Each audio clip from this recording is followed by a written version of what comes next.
Bobby Chemmanur international jewellers, Thazhepalam, Tirur. തീരദേശത്ത് ആവേശം തീർത്ത് കുറുക്കുളി മൊയ്തീന്റെ പ്രചരണം. പറവണ തീരമേഖലയിലാണ് പ്രചരണം നടത്തിയത്. അങ്ങാടിയിൽ നിന്നും ആരംഭിച്ച് തേവർ കടപ്പുറം വരെ വാദ്യമേളങ്ങളുടെ അകമ്പടിയോടെ നടന്ന പ്രചരണ യാത്രയിൽ നൂറുകണക്കിന് പ്രവർത്തകരാണ് അണിനിരന്നത്.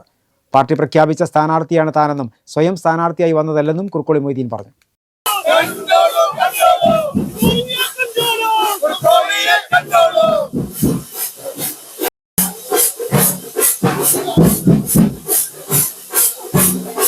കുറുക്കുളി മൊയ്തീന്റെ തെരഞ്ഞെടുപ്പ് പ്രചരണം തീരമേഖലയിൽ അക്ഷരാർത്ഥത്തിൽ ആവേശത്തിലാക്കി. വൈകിട്ട് പറവണങ്ങാടി നിന്നാണ് പ്രചരണത്തിന് തുടക്കമിട്ടത്. തുടർന്ന് ബീച്ച് വഴി തേവർക്കടപ്പുറം വരെ വാദ്യമേളകളുടെ അകമ്പടിയോടെ നടന്ന പ്രചരണത്തിൽ നൂറുകണക്കിന് പ്രവർത്തകരാണ് അണിനിരന്നത്.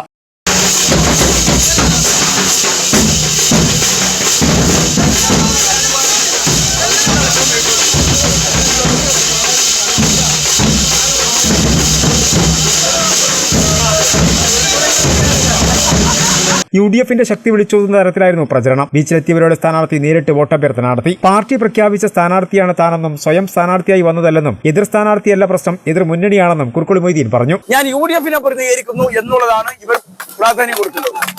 പാണക്കാട് സയ്യിദ് സാദിഖ് അലി ഷാബ് തങ്ങളാണ് എന്നെ സ്ഥാനാർത്ഥിയാക്കിയത് എന്നുള്ളതാണ്. ഞാൻ സ്വമേധയാ സ്ഥാനാർത്ഥിയായി വന്നതല്ല, പാർട്ടിയോട് അഭ്യർത്ഥിച്ച് സ്ഥാനാർത്ഥിത്വം വാങ്ങിയതല്ല. മറിച്ച് ഈ മണ്ഡലത്തിലേക്ക് എന്നെ പാർട്ടി നിയോഗിച്ചതാണ് UDFന് വേണ്ടി.